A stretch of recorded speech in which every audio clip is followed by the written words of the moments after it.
in short, I guess. Have you made any money so far from music streams? Every time I gotta find out like how to upload my taxes onto DistroKid so I can see how much money I made. But I probably made like not a lot, you feel me? Maybe a couple hundred or something, or if not even that, maybe even lower than that overall with everything.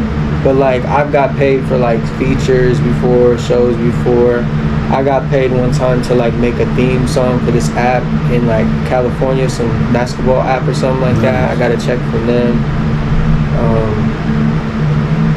Just here and there, little shit, you feel me? I haven't got nothing big enough to where it's like, oh shit, this is crazy, you feel me? Now I can do this, do that. It's like little shit. It's good money, you feel me? Everything, I'm appreciative of everything, but I haven't hit that mark of like really getting that money yet, you feel me? But I've got little scraps here and there, you feel me?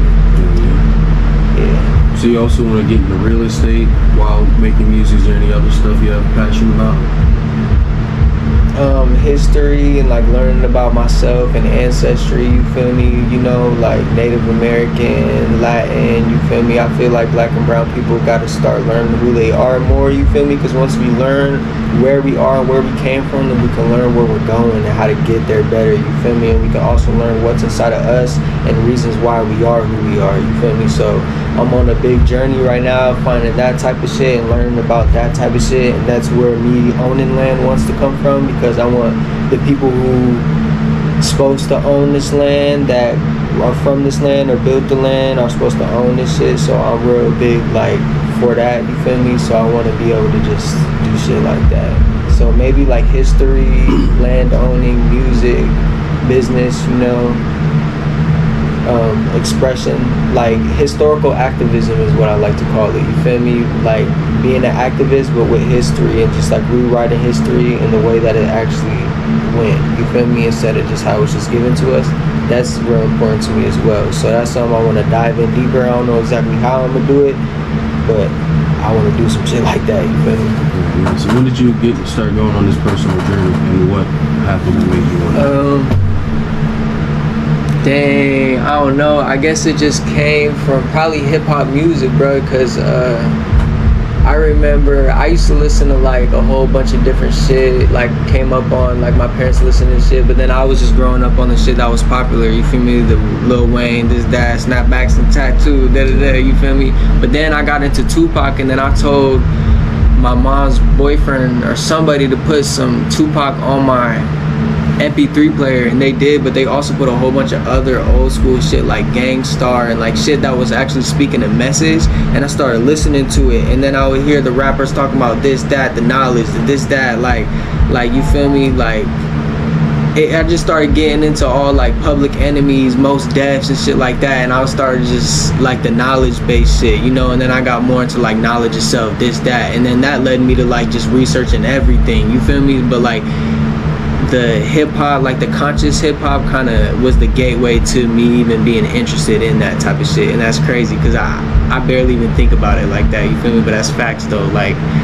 that was like the gateway into it. But then I got into like civil rights and like Cesar Chavez and Malcolm X and like the black and brown liberation from like the struggle, and then I got real into that and history and stuff. And then when I started learning more about my history as like Mexican or Native American, then I start to learn the tribes I come from, and I just get real interested. I want to piece it all together, find out what's because it all correlates with each other, bro. It's all reason, like it's all like connected to each other. So like I guess that started in like early middle school or some shit like that. I read like a autobiography or a biography of Malcolm X, and that really changed a lot of shit that I thought, because we not really taught that type of shit. We're just given like MLK and stuff. They just teach us like a couple sentences about Malcolm X and move on, but really they don't teach us about that shit for a reason, because that's where the real liberation is at, you feel me? So once I started just really getting on that shit, it just opened my mind up, you feel me? And then I was more of an activist from like a young age, and then I went into high school with that, and then I went into college with those beliefs, you feel me? Like got in trouble for those beliefs sometimes, you feel me? What do you mean by that? In trouble? Like what? Well, like during the whole like protests and shit that happened in 2020, like I was one of the people that was like helping I was one of like there's like a group of people that was helping to organize and lead people and like guide people, and like I had like got warrants out for my arrest because they were like stalking my Facebook page and shit like that.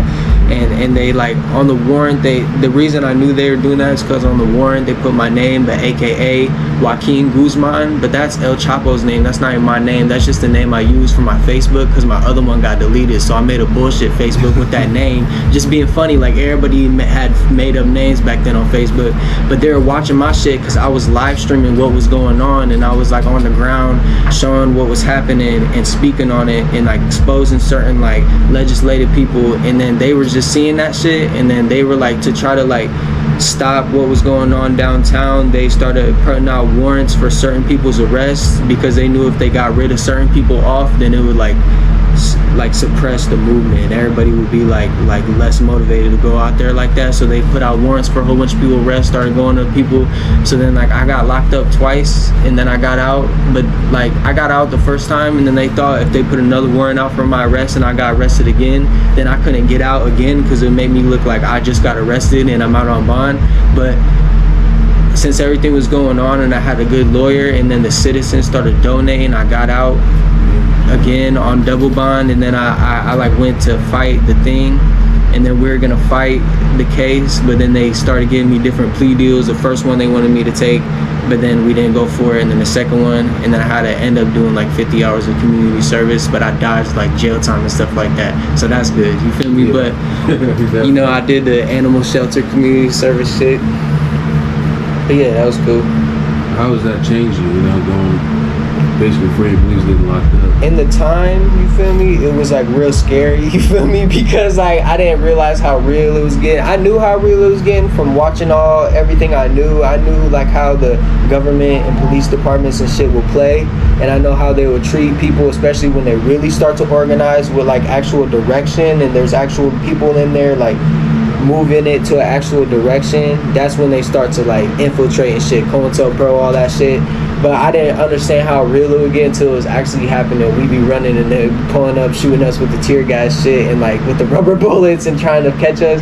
Then it started getting real. And then when they start putting out warrants and shit like that, then it started getting scary, because I'm like, I'm not trying to have the motherfuckers come to my crib. So it was just scary for a minute, you feel me? But after all that, because you didn't know what was going to happen, and it just definitely heightens your fear. Like anytime cops is around, I'm just extra paranoid just for no reason, just because it's just like, it just makes, I don't know, it just exposes you to how unfair and how easy it is for you to be fucked over by these motherfuckers, you feel me, if they really want. So it's scary, it's also angering, you feel me, it makes you mad, but you just gotta stick through it, you feel me? It sucked, but over time I've learned to just take it as a lesson, you feel me? Like, people turn their backs on you and shit like that as well, you feel me? But it is what it is.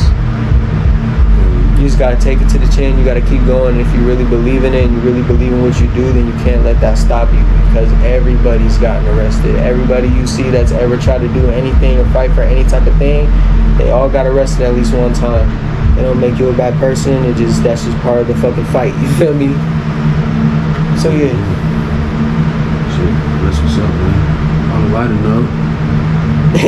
He said on a lighter note. Yeah, I appreciate you sharing that with us. Oh yeah, you already know, bro.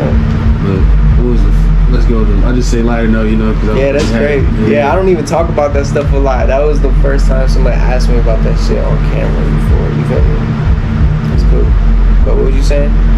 You were smoking earlier. What was the first time you smoked pot? You feel me? The first time I smoked, which I don't condone smoking at an early age. I don't condone doing drugs. If you're fine without drugs, if you're fine without, not even drugs, if you're fine without herb and medication and the flower of life, which is not the same as all these other drugs and all this other bullshit that people be doing. But if you don't need that in your life, then you're cool. And you're straight, you don't need it. I don't advocate for that shit. But the first time I ever smoked, I was probably like in 7th grade or something like that, you feel me, just doing dumb shit with the homies, you know, just like, I had some older homies, and then we was at his crib, and then he was the plug at the time, and like they just had the bong and shit like that, and we hit the bong and I was high as fuck, bruh. Ate a whole bunch of chips and shit like that. I was climbing with my homies that night, and then it was just fun, you feel me?